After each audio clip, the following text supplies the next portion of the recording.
Hello YouTube! I'm going to show you how to transplant a taproot tree today. My pomelos are doing really well, and as you can see, it's starting to put roots out underneath and through the little paper pots. So it's time to move them along. I've transplanted a few of them already actually, and what I found was, of course, sometimes when you transplant stuff all the dirt falls off and you're like, oh no, my tree is naked. But what happened was, you've got this nice long stem, and that actually continues straight down, and then at the very bottom you've kind of got like a foot, and that's all the roots are. It's just a few thick roots right at the bottom. So I figure going for a wider pot isn't really going to help, because this plant wants the roots to go down. So obviously pomelos grow in more arid conditions. Another reason why I can't grow them outside here.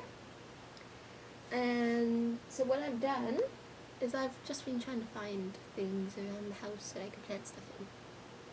So pomelo in a yogurt container. So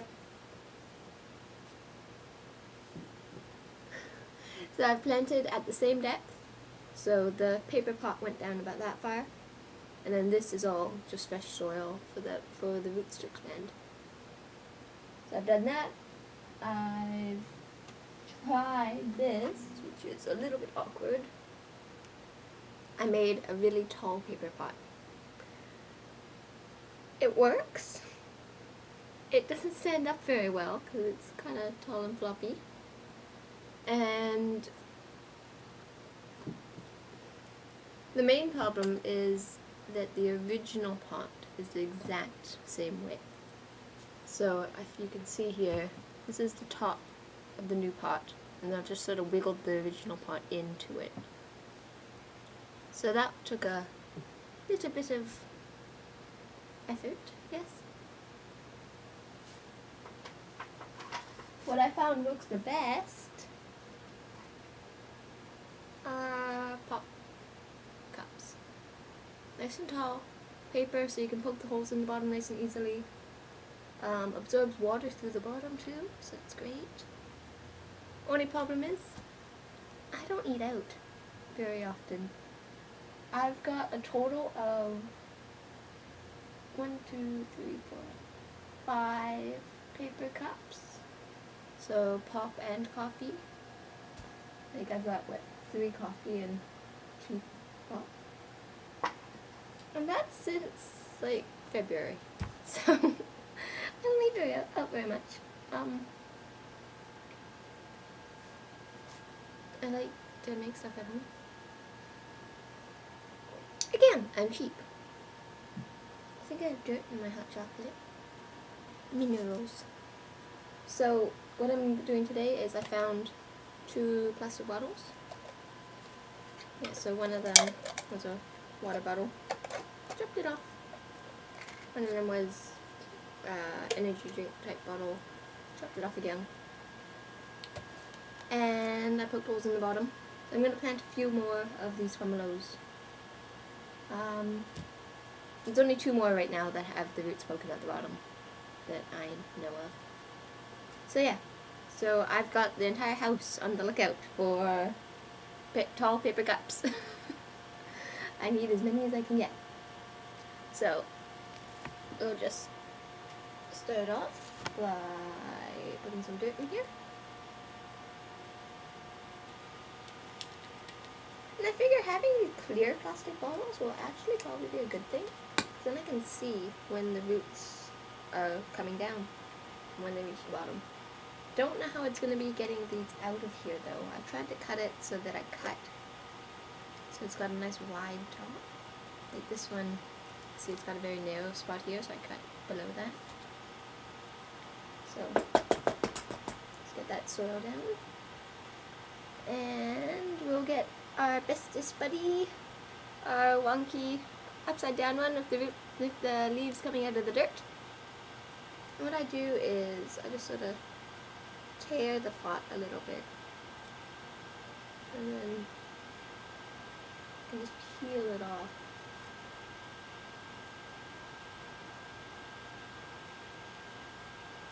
And I should get a nice dirt ball.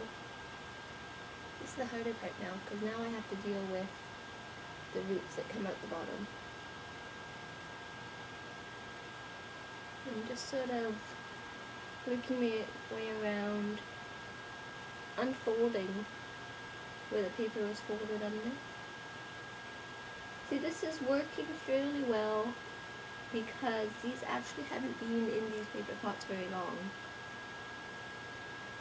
Other plants that don't grow as fast, I end up leaving in these paper pots for a lot longer because why not? They're still happy in there, right?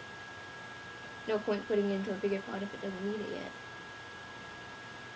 But by then, the paper is basically all decomposed. And usually all I have left is just like a rim of paper at the top and a pile of dirt. So it makes it very easy to transplant that way because you just have to put it inside the new pot. You don't have to worry about taking off the old one.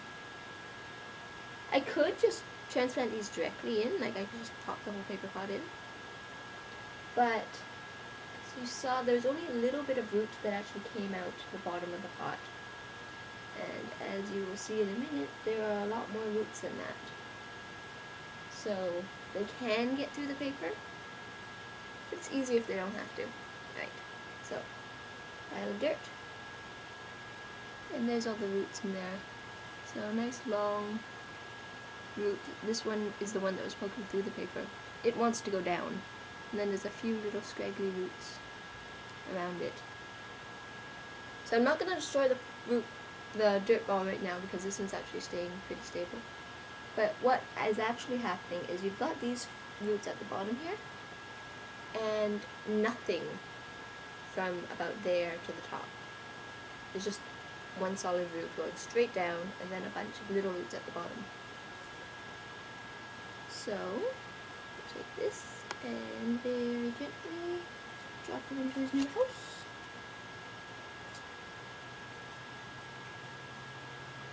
And then you try not to trip over power cords and things. You try not to get any more dirt in your hot chocolate. Don't mind a little bit, but I don't want to eat mud.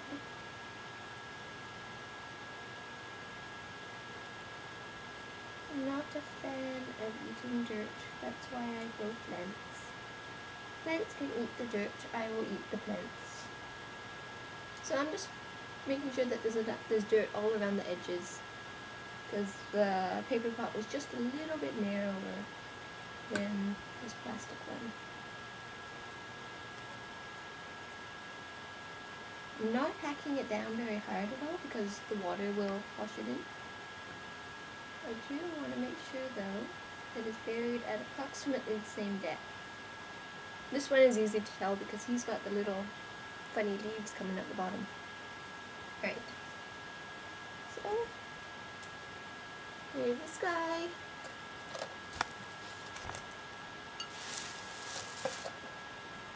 And just water it in a little bit.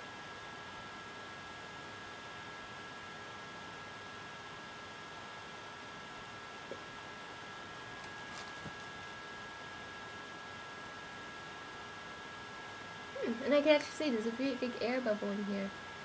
So I might try to get a bit more dirt on that side.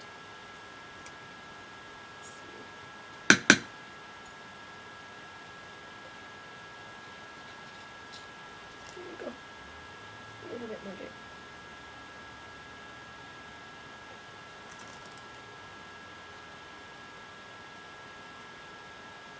And I try to keep the dirt as fine as I can, so if I come across any clumps or sticks or things, I'm going to take those out. Especially for these smaller pots. Something like a great big pot that you're going to have a plant in forever. It's fine if there are a few sticks and stuff in there because it's a big plant by then. I like my pineapple. Look at my pineapple, it's got a great big pot. Oh, bubbles. Cool. And yeah, there we go. There is a transplanted pomelo. So I'm going to do that again with this guy. And this one. It's got a little root coming out there. I don't know if you can see very well. And then another little one out there. So I'm assuming there's a bunch of roots right underneath the folded up part. So he's ready to go as well. Alright, so that is that. And there are a few other things I wanted to show you. Do you remember when I tried to plant some strawberry seeds? From a strawberry? As a month ago maybe? I have no idea. I have, it's kind of funny.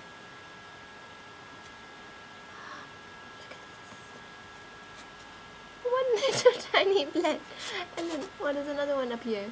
You can see him. He still has his hat. But one little tiny plant. And I'm hoping it's a strawberry and not just like a piece of clover or something. So we'll see what happens. I think I planted 15 seeds. And I've got 2 come out.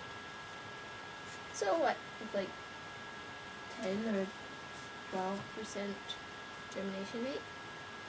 Not great. But then again, the strawberries were organic, but they had come from California, so that means they were picked before they became ripe. That's just the way it is. I've dirt all over my computer. That's gross. So yeah, so the seeds probably weren't that viable. I might try it again from some strawberries at my parents' house. Their plants are full of little tiny green strawberries. So once those ones get really, really ripe, I'll have to kidnap one and try to plant it. Because I know it will work. Because there's a strawberry bush in their asparagus bucket. And I didn't plant that, nobody did. They just sort of appeared this year. So I figured that's alright. They can be buddies. Asparagus gets tall, strawberries stay down here. It should be okay. So I think that is all. Oh. Does anybody know about aloe vera? I got this one last summer, so 10 months ago or so. It was only teeny tiny little thing in one of these like that size pot. Itty bitty little pot. And I put it in a bucket. It was living downstairs in our bedroom.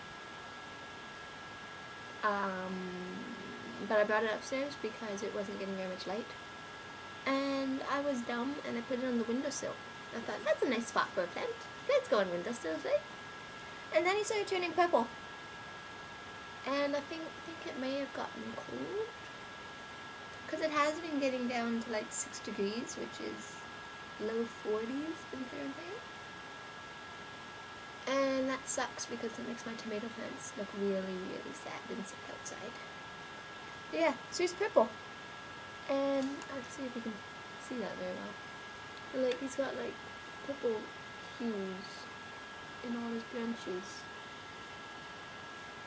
So I took him off the windowsill, and he looks like he's okay. Like it's still nice and plump and solid. He's not rotting. I just don't know why he went purple.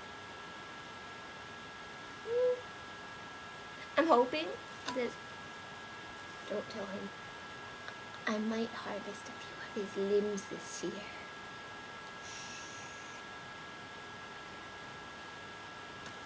No, you will be fine. You will be perfectly fine. You will get nice and big, and nobody will ever hurt you. Itchy spike or itchy mosquito bites and things. Yeah, okay. Alright, that is all. And